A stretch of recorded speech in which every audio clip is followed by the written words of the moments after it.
Estás escuchando Camino, Verdad y Vida con el apóstol Mario Luis Suárez. Camino, Verdad y Vida. Quiero presentar delante de ustedes una palabra que impresionó mi espíritu. Quiero que abra sus sentidos espirituales, que nada lo distraiga, que nada lo perturbe y que su mente se enfoque a lo que vamos a presentar a continuación. Es una palabra que estoy seguro que va a traer más luz de la que usted ya tiene. Usted tiene luz, ¿sí? Amén. Usted tiene la luz de Cristo. ¿Cuántos dicen amén? La palabra dice que nosotros somos hijos de ¿quién? Hijos de la luz, ¿ya? Hay un padre de las luces que tiene hijos de luz. Y esta palabra lo que va a hacer es irradiar más en su vida. Amén. Mire, vamos rápidamente a Hebreos. Quiero que me sigan a Hebreos mis amigos de medios, el gran Matías. Acompáñenme a Hebreos, a la carta de Hebreos. Vamos a leer unos cortos versículos. Hebreos capítulo 1. Quiero que estudiemos el versículo que va desde el 1 hasta el 3. 3 versos nada más. Y así vamos desarrollando esto. Yo voy a ir contrastando algo que habla la palabra sobre otros tiempos y en estos postreros días. Diga otros tiempos y también diga postreros días. Escuche esto. En el nombre del Padre, del Hijo, ahí voy, y del Espíritu. Dios, habiendo hablado muchas veces y de muchas maneras en otro tiempo a los padres por los profetas, en estos postreros días nos ha hablado por el Hijo. ¿Cuántos dicen amén? A quien constituyó heredero de todo y por quien asimismo hizo el universo, el cual, siendo el resplandor de su gloria y la imagen misma de su sustancia, y quien sustenta todas las cosas con la palabra de su poder, habiendo efectuado la purificación de nuestros pecados por medio de sí mismo, se sentó a la diestra de la majestad en las alturas. Amén. Denle una palabra, denle un aplauso a la palabra de Dios. Denle una palabra al aplauso de Dios. Escuche, siempre he tenido la idea de que Dios es un Dios que se da a conocer.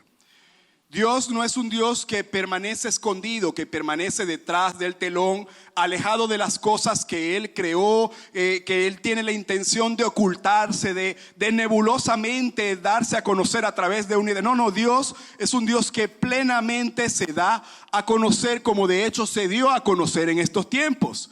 Desde el principio de la creación, Dios se dio a conocer. Se dio a conocer como el dueño de todo, el creador de las cosas visibles e invisibles, el rey de las naciones. Dios desde siempre se dio a conocer. Él se reveló en todos los períodos, desde el origen de la tierra, en todas las eras, los tiempos, las temporadas, en los diferentes pactos. La revelación de Dios siempre estuvo presente. Dígame. En el principio de las cosas creadas, Dios se dio a conocer por medio de su poder creador. Se puede leer en Génesis capítulo 1 que Él dice: en el principio creó Dios. Esa palabra crear tiene un significado muy profundo, porque ese es un verbo que se le atribuye nada más a Dios. La palabra crear en el lenguaje original, en el hebreo, es bará. Y bará es el único verbo atribuido al sujeto de Dios, porque tiene un poder de crear a través de la nada, o crear a partir de la nada. Entonces, a partir de la nada, a través de ese poder creativo, Dios empieza a darse a conocer. Dios crea en todas las cosas visibles y entonces también crea al hombre. El Dios coloca todo sobre la tierra. Todo sobre la tierra le pertenece a Dios, y eso es una manera de darse a conocer. En un ámbito invisible determinó Dios en algún momento de la eternidad empezar a hacer las cosas visibles, palpables, tangibles. Entonces crea al hombre y a la mujer, varón y hembra los creó. Y cuando los creó, Dios le dijo. ¿Qué les dijo? Primero los bendijo y después les dijo: multiplíquense, llenen la tierra, señoreen, gobiernen sobre todo lo creado. Y ahí empieza una comunicación directa entre Dios y el hombre. Hay una comunión. Dios estaba dando a conocer al hombre para que el hombre trayera a la tierra todo lo que pasara en el cielo. El hombre fue diseñado para escuchar a Dios. Escuche, fuimos diseñados para escuchar a Dios. Adán fue diseñado para escuchar, para conocer a Dios, a nuestro Dios. Pero en su necedad, en su terquedad, Dios no escucha la voz de Dios, sino que también escucha otra voz, y fue la voz de la serpiente diabólica. Ahí Adán empieza a escuchar cosas distorsionadas, un mensaje distorsionados que hizo que saliera de la frecuencia y del canal de comunicación con Dios. Dios, al ver esto, expulsa a Adán de su gloria. Y se pierde entonces la frecuencia correcta para que el hombre se empiece a comunicar con Dios. Y ahí la vida del hombre inicia en la tierra a través de un asedio por la muerte. El hombre y la mujer ciertamente se multiplicaron, pero no bajo el diseño de Dios. Se multiplicaron bajo un diseño errado, gobernado por el pecado. Y sin embargo, Dios se sigue comunicando con el hombre. En la misericordia de Dios, Dios se comunica con el hombre con el propósito de alentarlo, consolarlo, levantarlo, dirigirlo, advertirle. Dios hizo muchísimas advertencias al hombre. Incluso, mire qué curioso, la segunda persona después de que Dios hablara con Adán y con Eva fue con su hijo Caín. Con Caín Dios tuvo una conversación. Cuando Dios miró la mala disposición del corazón de Caín, en el momento de que éste le ofrece la ofrenda, Dios se refiere, habla con Caín, se dirige a Caín y le hace una pregunta: ¿por qué te has ensañado? ¿Por qué ha caído tu semblante? Mire lo que le advierte. ¿Acaso no sabes que si bien haces serás enaltecido? Pero si no lo haces, entonces cuidado, papá, el pecado está a la puerta. Eso es una advertencia. Y mire, voy a hacer un paréntesis aquí. ¿Me permite hacer un paréntesis? De 1 hora y media más o menos, después cierro el paréntesis. Es primera vez en la Biblia que se utiliza la palabra pecado. Y no lo dijo un hombre, lo dijo Dios. Primera vez en la Biblia que se utiliza la palabra pecado. Caín no sabía de lo que estaba hablando el Señor. Caín no sabía. En el vocablo original es un vocablo bastante confuso, porque hay estudiosos que dicen que esto significa errar el blanco, otro dice que es estar confundido, otro dice que es estar errante. Caín no sabía de lo que era pecado. Mire, en Romanos capítulo 4, versículo 15, el apóstol Pablo describe que ciertamente la ley trae castigo. Ciertamente la ley en efecto trae castigo. Pero si no hay ley, no hay transgresión de pecado. Esto quiere decir que antes de la ley y después de la ley, por todos los tiempos, el Señor no considera la transgresión de la ley como un pecado. No es solamente transgredir la ley, no es solamente que se manifieste algo malo de nosotros. Para el Señor un pecado viene desde las intenciones del corazón. Desde las intenciones del corazón. Porque a Dios le habla las intenciones de mi corazón. ¿Me sigue? Mire, no hay nadie que sepa cuáles son las intenciones de tu mente, de tu corazón, solamente Dios. En la carta a los Hebreos dice que la palabra de Dios, ¿la palabra de quién? Dígalo duro, ¿la palabra de quién? De Dios. La palabra de Dios es poderosa para discernir los pensamientos y las intenciones del corazón. Sigo en el paréntesis. La palabra de Dios es poderosa para discernir. La palabra discernir en original es crítico. Y de ahí viene la palabra crítico. No que criticó, no, es crítico. Y esto quiere decir algo que juzga, algo que separa, algo que discrimina. Mire qué interesante esto.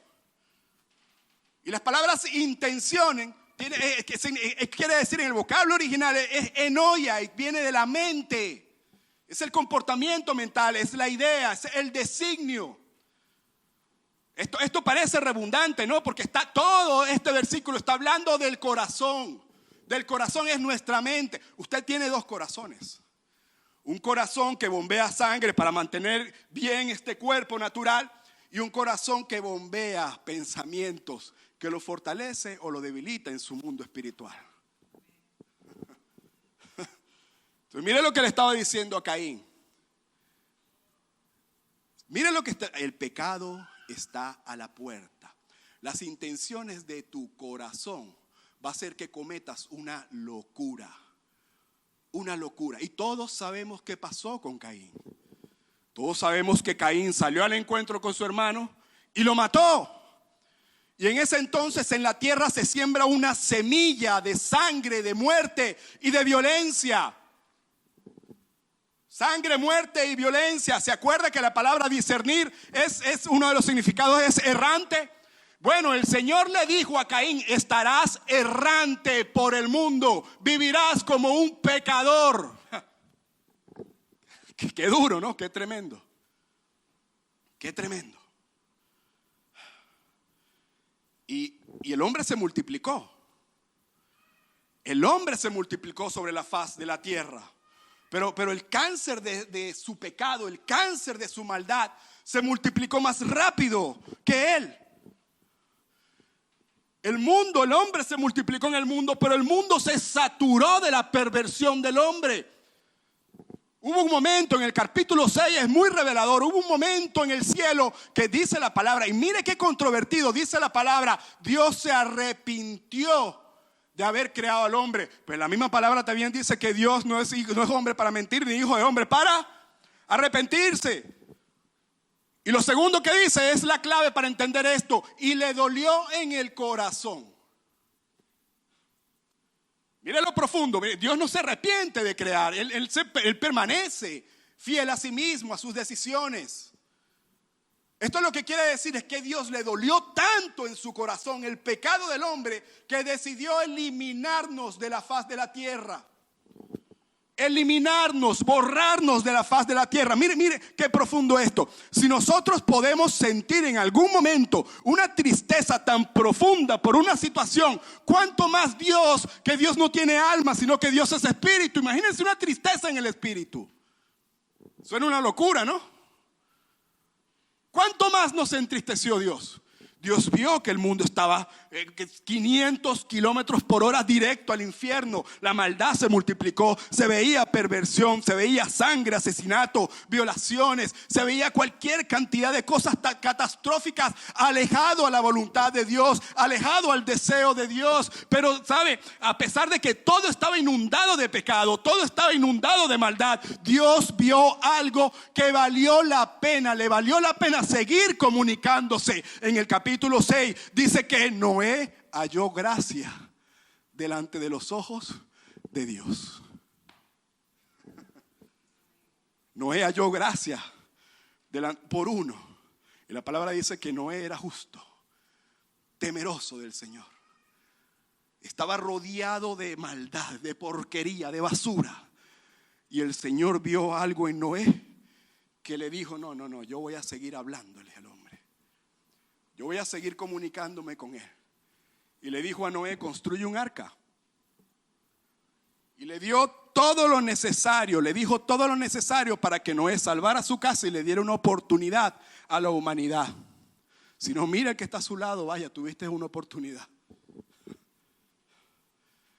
Y a partir de allí, hombres temerosos de Dios empezaron a tener encuentros con el Señor, y el Señor les habla, se sigue comunicando. Dios se sigue manifestando en la vida de estos hombres. Permiso. Él, a través de los siglos, pasaron varios siglos y varios hombres se presentaron en la historia. Varios patriarcas entonces estuvieron presentes. Dios conversaba con los hombres y le decía qué hacer y él le mostraba lo que habría de venir. Él le mostraba pequeños fragmentos, pequeñas porciones de lo que iba a acontecer en un tiempo y un espacio futuro. Luego de un tiempo entra a la escena Moisés. Porque muchos de estos hombres fueron llamados amigos de Dios, siervos, servidores de Dios, hombres conforme al corazón de Dios. ¿Usted cree que todo eso era por qué? Porque Dios se comunicaba con ellos y ellos respondían en consecuencia con esa comunicación. En el tiempo entonces surgió Moisés y a Moisés le habló. Moisés, saca a mi pueblo de Egipto. Moisés, tira tu vara en el piso. Moisés, dile al faraón que le van a caer piojos. Moisés, agarra un cordero porque eso va a ser tu Pascua. Y Moisés hizo absolutamente todo lo que el Señor les mandó. Moisés saca al pueblo de Egipto con la ayuda del Señor. Casi 4 millones de personas empiezan a recorrer el desierto. Tontamente se pierden por sus propias banalidades. En vez de pasar 40 días, pasan 40 años. Ustedes conocen la historia. Entonces el Señor decide presentar un mecanismo de justicia a Moisés que lo representara en la tierra, un mecanismo que le hablara a la gente sobre Dios, sobre sí mismo. Entonces le presenta la ley. ¿Le presenta la qué? La ley. Como un mecanismo de gobierno, un mecanismo de justicia. Esta ley que fue dada en un tiempo determinado para una gente determinada, le hablaba también de lo que habría de venir. En estos 613 mandamientos, en sus normas morales y en sus normas ceremoniales, Dios siempre le presentó a Cristo. Y solo Cristo. A Cristo y solo Cristo. ¿Sabe? En la ley, Dios ordenó sacrificar animales durante todos los días. Cristo fue el cordero inmolado. Él solamente hizo un solo sacrificio, una vez y para siempre. En la ley habla sobre que tenían que guardar un día de reposo. Cristo es tu reposo. En la ley habla sobre que se tenían que celebrar fiestas solemnes. Diga, fiestas solemnes. ¿Sabe? Tenemos la fiesta de los panes sin levaduras. ¿Quién es el pan bajado del cielo? Aleluya.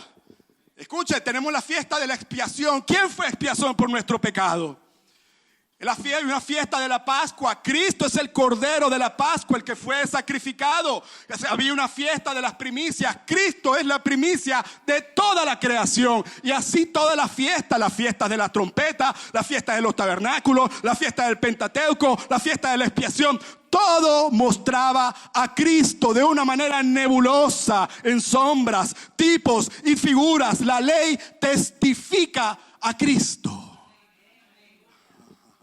La ley habla de Cristo, de pies a cabeza, tanto en las normas morales como en las normas ceremoniales. Y todo esto Dios lo hizo con la intención de seguir comunicándose con el hombre. Había una necesidad de Dios, había una sed, una demanda de justicia, y el Señor tenía que comunicarse, tenía que hacer realidad lo que en el cielo había planificado. Por eso es que Él desciende y le baja la ley, para que ellos, en observancia de la ley, se acerquen a un deseo futuro, a lo venidero.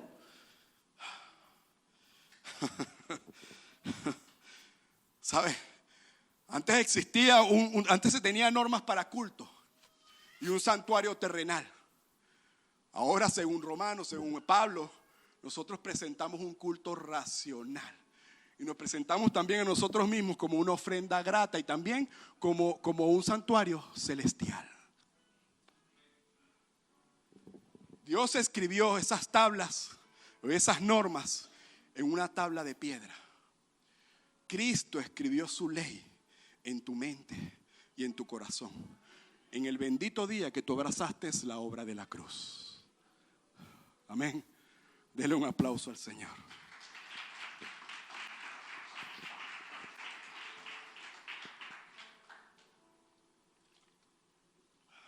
Gloria a Dios. Gloria al Señor. Gloria al Señor. La ley da testimonio de Cristo. ¿Sabe qué? Entonces nos encontramos con el verso de Hebreos. Está en pantalla el verso de Hebreos. A ver si Dios me ayuda. Hebreos capítulo 1. Y eso que se lo dije a través de un comunicado oficial. Hasta lo notarié, fue notariado. Déjame por favor el versículo en la pantalla. Hebreos capítulo 1, versículo 1 al 3. Nos encontramos con el autor de Hebreos. Y por inspiración divina el autor de Hebreos dice en el primer capítulo que Dios habló y habló muchas veces. Diga muchas veces. Ahora, esto de muchas veces no es la frecuencia que Dios utilizó para comunicarse. No. Uno piensa que así, pero usted lo lee a profundidad, lo lee en el original, en el contexto correcto. Y esto de muchas veces habla de todas las porciones donde Dios se mostró. En todas las porciones. Dios se mostró muchas veces en muchas porciones, en muchas fracciones de su plenitud. A cada uno de los profetas, quienes le hablaron a nuestros padres, a los padres, Dios se le dio una revelación parcial. No fue total, no fue pleno. Fue una parcialidad, fue un fragmento de Cristo. Cada uno recibió una pequeña revelación. Y eso se puede ver en las Escrituras. Cada uno de los profetas representó algo de Cristo. Y en el tiempo que les tocó vivir, predicó y profetizó algo de Cristo. Veamos alguno. Mire, Isaías habla de cómo el Cordero fue llevado al mataredo, molido por nuestras rebeliones. Por sus llagas fuimos curados. No solamente habló de eso, habló también sobre lo que en los postreros días, el monte de la casa de Jehová, a él correrán todas las naciones, nos enseñarán sus caminos y caminaremos en sus sendas. ¿De quién está hablando?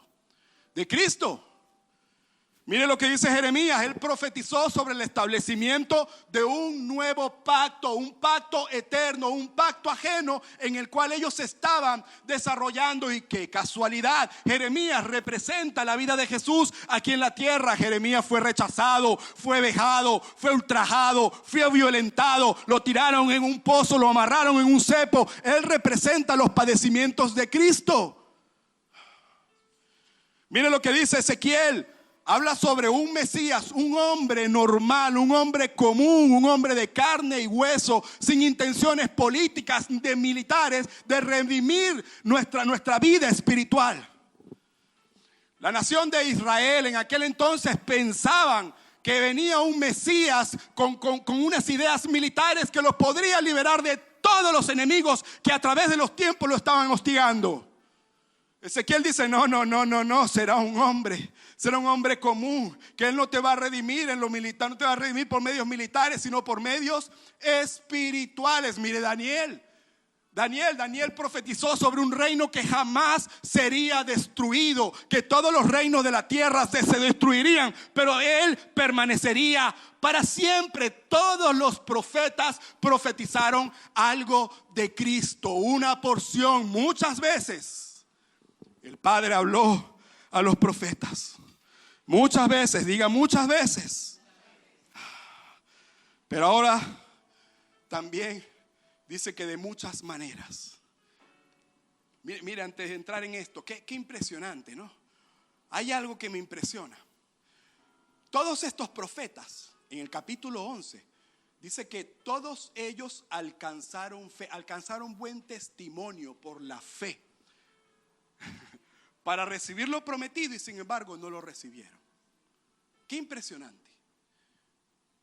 Todos ellos alcanzaron qué buen testimonio. Alcanzaron un testimonio favorable de algo venidero por la convicción de lo que había que venir. Y sin embargo no lo recibieron. En el mismo capítulo 11 dice que ellos murieron en fe. Pero vieron la promesa y la saludaron de lejos. Mire el contraste con el nuevo pacto. Ellos tenían fe. Sus nombres jamás se olvidarán porque están inscritos en la Biblia, porque murieron en fe. ¿Fe para qué? ¿Fe para qué? Para recibir lo que se le había prometido. Y con todo eso, por voluntad del cielo, no lo recibieron. ¿Se frustraron? No se frustraron. La palabra dice que se agradaron. Ellos la vieron, la saludaron de lejos. Estaban convencidos, dice la palabra. Mire, usted en estos momentos, como hijos de Dios, usted ya no tiene fe para recibir. Mire, yo voy a nadar entre tiburones. Aquí más de un teólogo me va a ver mal. Usted no tiene fe para recibir. No, es más, de hecho, usted nunca tuvo fe. Cuando la palabra llegó a su vida y entró por este bello sentido, porque la fe viene ¿por qué? Por el oír ¿qué? La palabra. La fe viene por el oír. Es decir, que si usted nunca escuchó la palabra, nunca tuvo, no vino la fe. La fe viene por el oír. El oír la palabra. ¿Y la palabra es quién? Cristo. Y Cristo, según la Biblia, o mi Biblia, dice que Él es el autor y consumador de la fe. O sea que hasta la fe que usted tiene viene por gracia de Cristo. Entonces, cuando usted recibió a la palabra, recibió la fe, esa fe ya no está diseñada para recibir.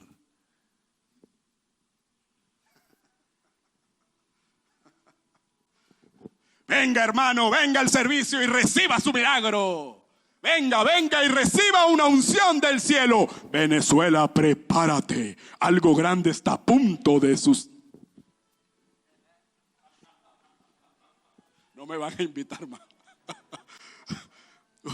Usted no tiene fe para recibir. Usted ya lo recibió. Ahora, ¿para qué tiene fe? ¿Para qué tiene fe? ¿Para qué entonces yo tengo fe? La carta de Hebreo dice que por la fe entendemos.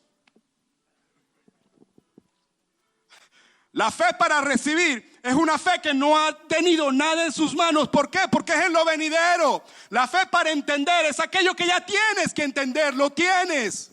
Ahora, ¿qué es lo que tenemos que entender? Pues la misma carta lo dice, por la fe entendemos haber sido constituidos el universo, de modo que por medio de la palabra de Dios, de modo que las cosas que no se ven fueron hechas de lo que se ve.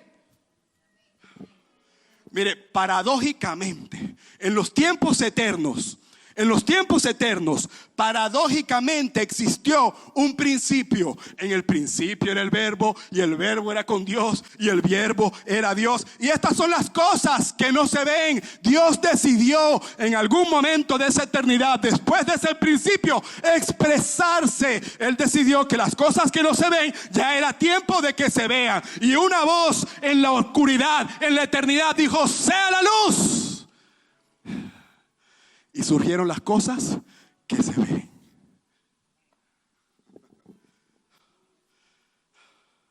Venga y reciba tu milagro. Ok, tengo fe para recibir mi milagro. Recibí mi milagro, se me acabó la fe. Porque ya lo recibí. ¿Y entonces qué hago? Venga a una iglesia donde todo está organizado, donde todo está ambientado, todo es un ambiente perfecto, exacto, para que usted se sienta cómodo y reciba la presencia. Déjame decirte que si se tiene ese pensamiento, entonces estás fuera del canal y la frecuencia correcta donde Dios se comunica. Porque estás operando en un pacto que hace rato se murió. No se murió porque el pacto es eterno. Hace rato caducó. Hace rato caducó eso.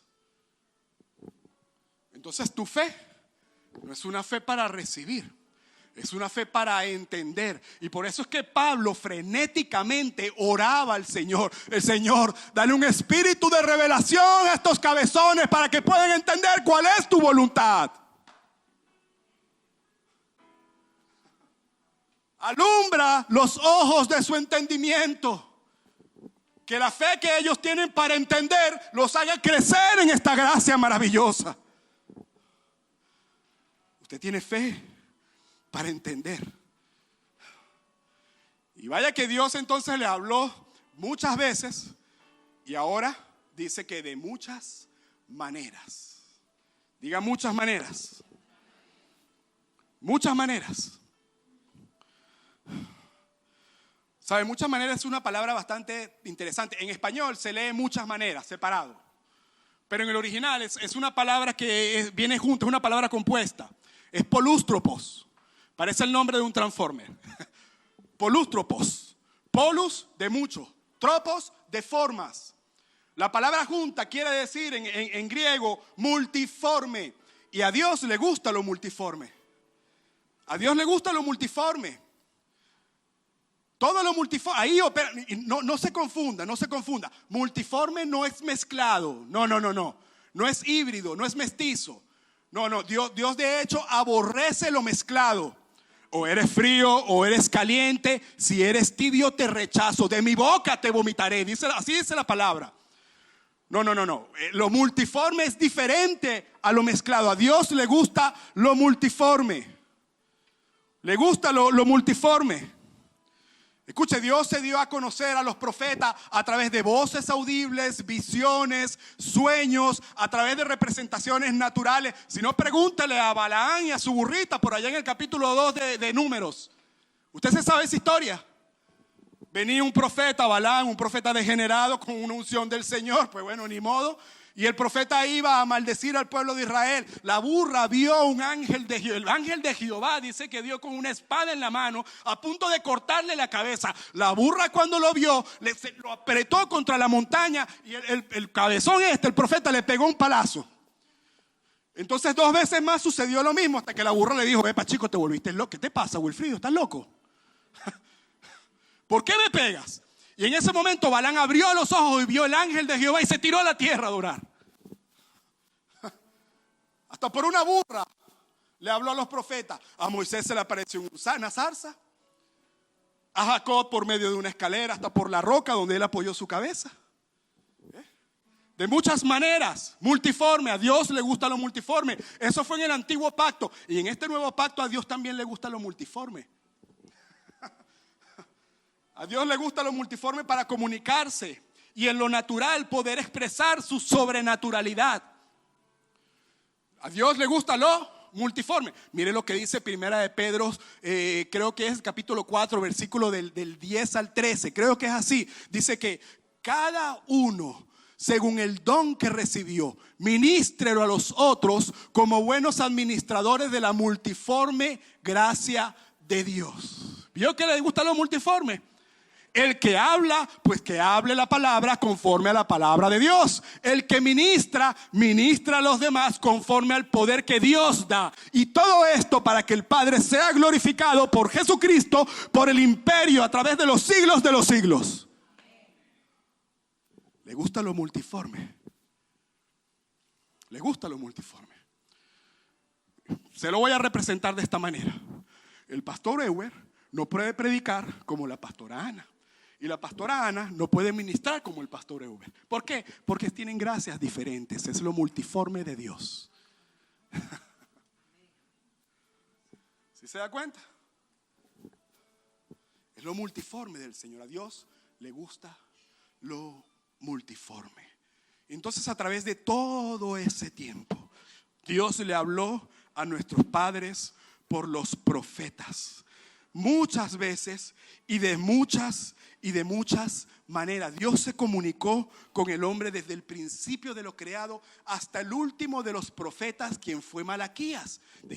Escuche esto. Y Malaquías, para colocarle la cereza al pastel, dice por allá en su capítulo 3: ¿quién podrá soportar el tiempo de su venida? ¿Y quién podrá permanecer en pie cuando Él se manifieste?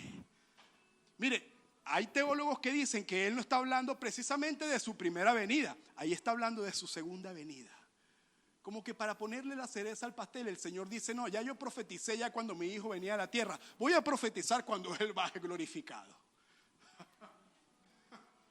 Y después de esto, después de que Malaquías pasó sobre la tierra, no se escuchó la voz de Dios durante aproximadamente 400 años. 400 años de silencio. Dios ahí no se comunicó por intención divina, si lo quiso Dios, y esto puso a su Hijo Jesucristo como un objeto de una mayor expectación. 400 años donde la gente sabía que iba a venir algo, pero Dios no les decía ni papa. Pasado el tiempo profético, cuando se cumplen las profecías y las profecías toman forma visible, la humanidad entra en los postreros días. Lea el verso. ¿Está el verso en la pantalla? No, bendito el Señor.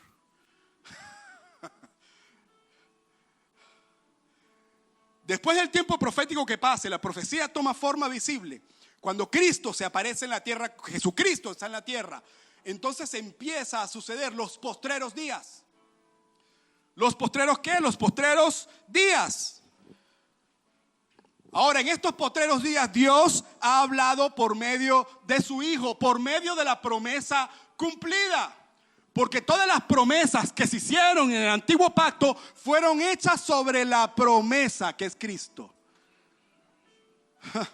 Pasó el tiempo profético, la majestad de Dios se manifiesta a través de su Hijo, y en la dispensación de los tiempos prefijados en la eternidad, llega a la tierra la imagen visible del Dios invisible. Y en algún momento de su ministerio, rodeado de sus discípulos, Jesús habla y Jesús dice: porque yo no he hablado por mi propia cuenta. El Padre que me envió, Él me dio mandamento de lo que hablo y lo que digo.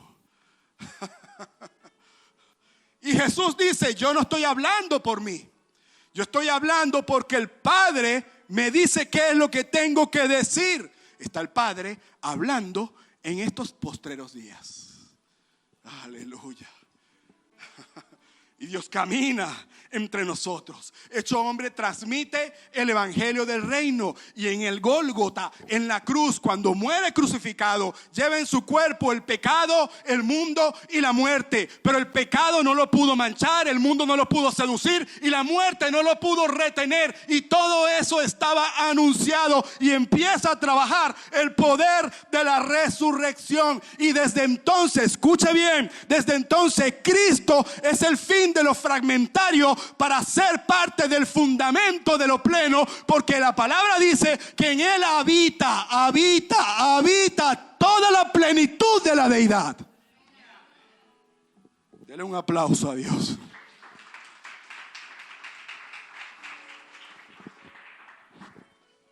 Aleluya. En Él habita toda la plenitud de la deidad. Aleluya. Jesucristo es la expresión de toda la palabra dada a los padres por los profetas. Y es la expresión de toda la palabra impartida a nuestro espíritu por gracia. Por gracia. Mire, por gracia, en este nuevo pacto eterno, en este nuevo pacto de la gracia. En este nuevo pacto, Dios habla eternamente por medio de su Hijo. Ya no habla por medio de la ley, ya no habla por medio de un profeta, ahora habla por medio de su Hijo. Y su Hijo está morando en usted por gracia. Ahora escuche esto bien. Por lo tanto, mis amados hermanos, por todo lo anterior, nosotros como hijos de Dios, nosotros como santos, como su iglesia, como los escogidos desde la eternidad, usted como los hijos reconocidos en el Hijo, tiene que tener una constante, tiene que existir una constante en nuestra vida. Escuche bien, y es atender lo que Él dice para entender lo que Él hace, y así poder emprender el propósito de nuestra existencia. Lo voy a volver a repetir porque achinaron los ojos.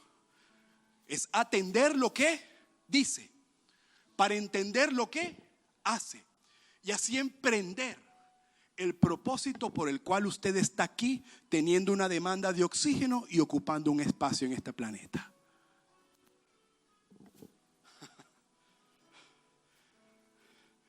Y dile que está a tu lado: atiende la palabra.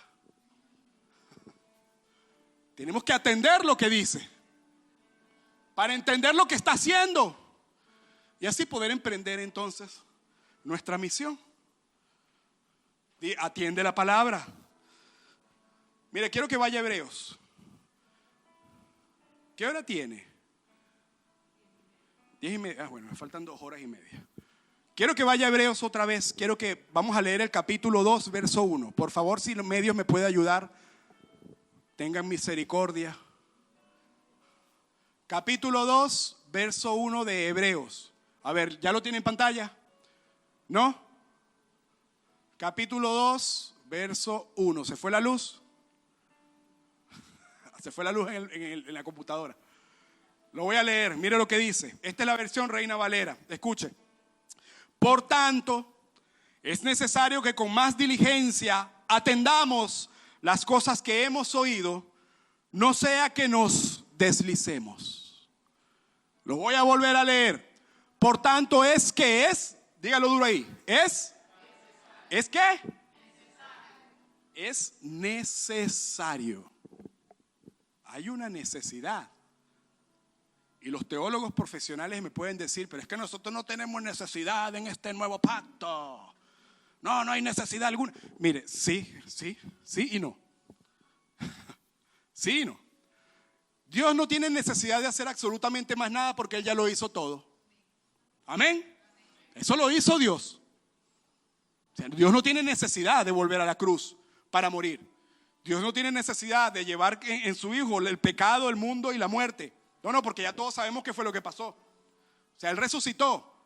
Dios no tiene necesidad de venir 2 veces al día a un lugar para poder manifestarte en su vida. No, porque tú eres morada del Espíritu Santo. En Dios no hay necesidad, en Cristo no hay necesidad. Tú estás completo, eres perfeccionado, eres santificado. Ya tú tienes toda la riqueza sobre la vida y la piedad. Tienes una herencia, eres heredero con Cristo, eres coheredero con Cristo, heredero. Ya eso es verdad.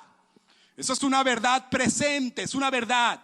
Nos arropa, nos ataja, nos chispea, nos salpica. Eso es una verdad. Pero déjeme decirle algo importante. Hay una necesidad. ¿Por qué, Juan? Porque mire lo que dice la carta de Hebreos. Mire, hay un apóstol, un hombre de Dios.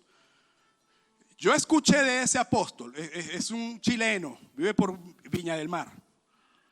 Yo escuché de ese chileno apóstol que la carta de los Hebreos es la constitución del nuevo pacto. Es la constitución del nuevo pacto. Y en una constitución se puede ver que hay derechos y hay ¿qué? Deberes.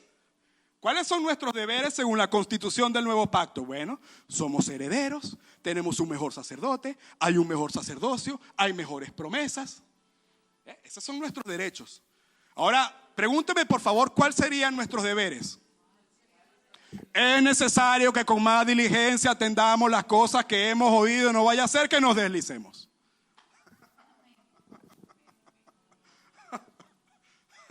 Hay una necesidad. Hay una necesidad. O sea, es necesario que atendamos, y dice con más diligencia. Atender, ¿con qué? Con más diligencia. O sea, no la atiendes por simplemente pasar, planchar la arruga. Atiende con más diligencia. La palabra diligencia es perisoteos y es dar atención más abundantemente. Y atender es devoción de pensamiento. Mire cómo se leería esto en el original. Dar atención más abundantemente a la devoción de pensamiento de Cristo operando por medio de la palabra. Hay una cita bíblica que dice, en esto pensad. Atiende la palabra, porque en caso contrario se puede deslizar. Lo voy a leer en la Nueva Versión Internacional para que usted me pueda entender mejor. Por favor, ponga la Nueva Versión Internacional. Hebreos capítulo 2, versículo 1. Me avisan cuando esté ahí. En la Nueva Versión Internacional, ¿ya? Mire lo que dice. Por eso es necesario que prestemos más atención a lo que hemos oído, no sea que perdamos el qué. ¿Qué dice ahí? No sea que no está. No sea que perdamos el rumbo.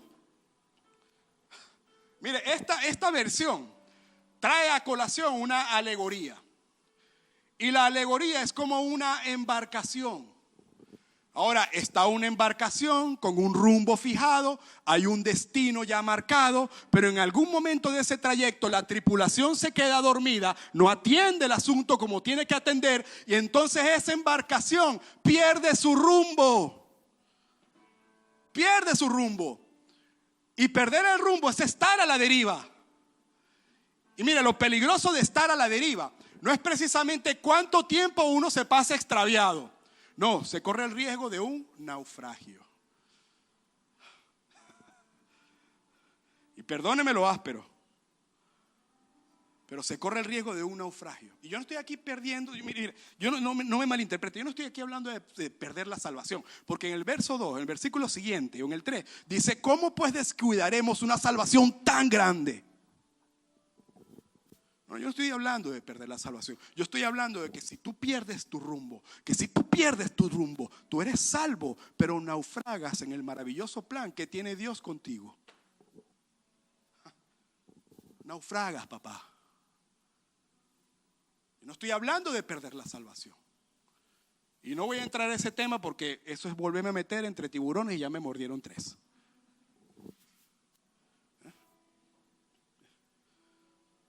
O sea, ten cuidado y atiende la palabra. No vaya a ser que pierdas el rumbo y corras el riesgo de naufragar. Mire qué duro, pastora. O sea, ten cuidado. Ahora dile que está a tu lado, atiende la palabra. Bendito Dios. Mire, ¿sabe que la corrupción de este mundo, los vestigios, las pequeñas cosas que nosotros tenemos que controlar del viejo hombre, si eso sale a la luz y nosotros nos bajamos de la cruz, incluso los afanes del día a día, las cosas que tenemos que hacer, que perdemos la conciencia de quién somos escritos, eso se comporta como un vaso agrietado donde lentamente, gota a gota, se va perdiendo lo que se derrama, lo que se vierte. Lentamente se va perdiendo. Escuchar cualquier cosa es fácil. Atender cualquier palabra, eso es fácil. Eso es fácil. Ser influenciados por el mundo, por lo que te dice el mundo, es fácil. Eso es un asunto fácil.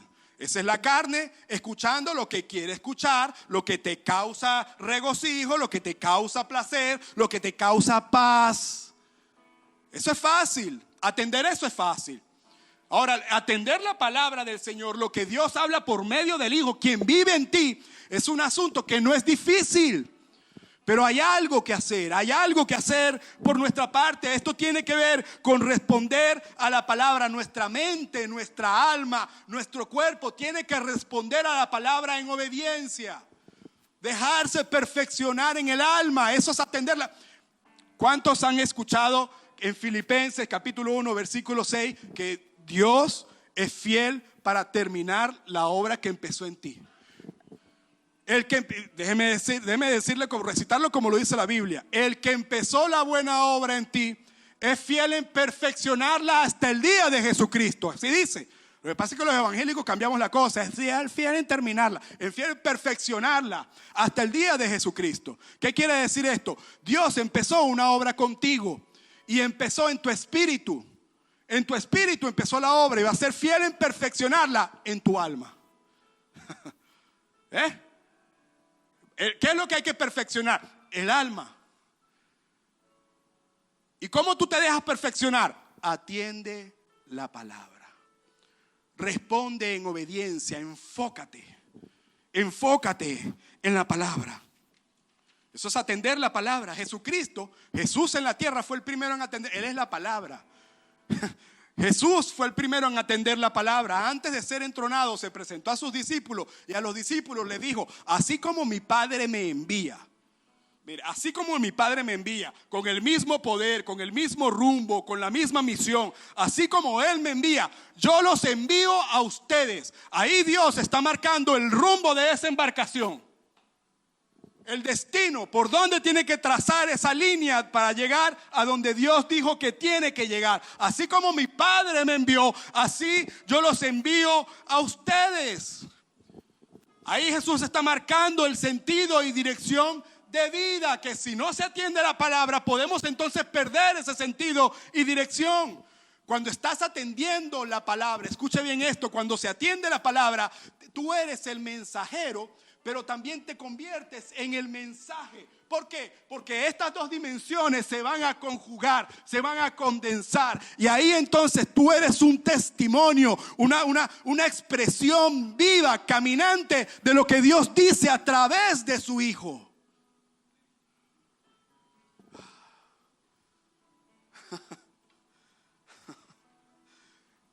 Y eso que es escuchado tiene que ser conocido porque está dentro de ti, porque está dentro de mí. Eso se tiene que conocer. Entonces mire esto, todo lo que hemos oído por medio del Hijo es producto del pensamiento del Padre. Todo lo que hemos oído es producto del pensamiento del Padre. Usted que está ahí sentado, amado hermano, bellísimo y hermoso, usted es el pensamiento del Padre. Y ese pensamiento se verbalizó en el Hijo. El Hijo es el pensamiento verbalizado en el Padre. Y en ese verbo está usted incluido. Incluido. Usted está incluido en lo que el Padre le dice al Hijo. Por eso es que Dios en estos postreros días ha hablado por medio de su Hijo. Y en ese Hijo, que es en donde todo es y en donde todo se origina, entonces es un pensamiento que se tiene que atender. Tiene que ser atendido por los hijos reconocidos en el Hijo. Amén. Denle un aplauso a Dios.